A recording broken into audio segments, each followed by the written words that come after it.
Christmas dinner should have felt warm, full of laughter, clinking silverware, and holiday chatter. But instead, the air turned sharp the moment Grandma Margaret set down her fork.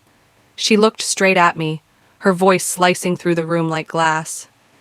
"Emily, are you still living in the house I bought you?" My breath stalled. My hands trembled under the table.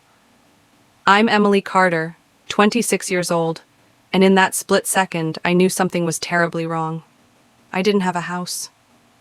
When I whispered the truth, my mother's smile collapsed. My father stared hard at his plate, and Grandma's expression changed in a way I will never forget. Then where did my money go? Silence fell across the table like cold winter air. Guests lowered their eyes, pretending not to hear. My mother's trembling hand clutched her napkin, while my father cleared his throat, too loud, too forced, trying to bury a truth already clawing its way to the surface. But Grandma didn't look angry. She looked betrayed.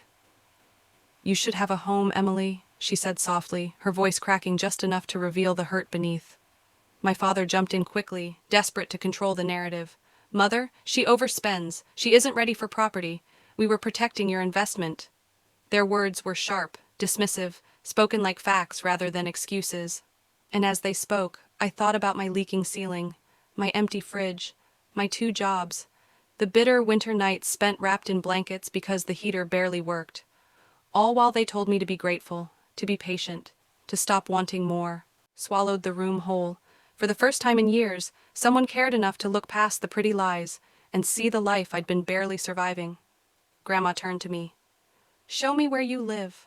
Not cold, not scolding, just peaceful. Grandma didn't speak. She didn't judge. She simply sat beside me, her presence saying more than words ever could. When we pulled up to my building, she stared at the cracked brick, the flickering entrance light, the rusted railing that shook when touched. "They let you live here," she whispered, and her voice trembled.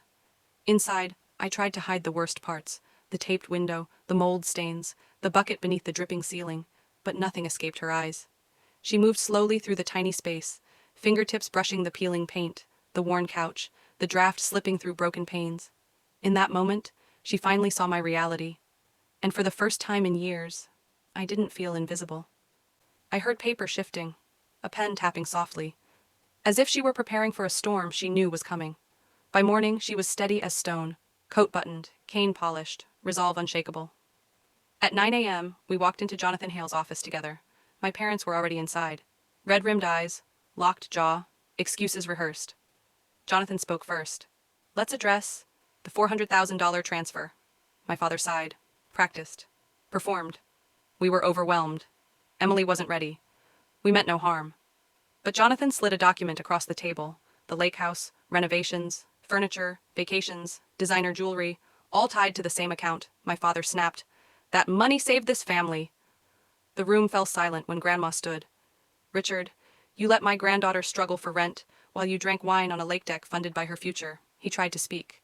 Lifted a hand. The words died. "You lied to me. You lied for years. You built comfort on Emily's hardship." Jonathan continued. Calm. Devastating. "Mrs. Carter has revised her will. Emily is the primary heir. Emily will inherit the trust. Emily will receive the Carter holdings." My mother gasped. My father lurched forward. "You're giving everything to her? We built this family." Grandma did not flinch. When the first snow fell, I stood on the deck overlooking the lake. I held Grandma's scarf close and whispered, "I'm safe now." And I was. Not because of the house or the money, but because I finally chose myself, fully, unapologetically. Grandma squeezed my hand. "You've built a beautiful life," she said, "and you did it with honesty, not inheritance. Peace didn't crash into my life. It arrived softly, like snowfall on still water, because sometimes the life you deserve begins the moment you refuse to shrink.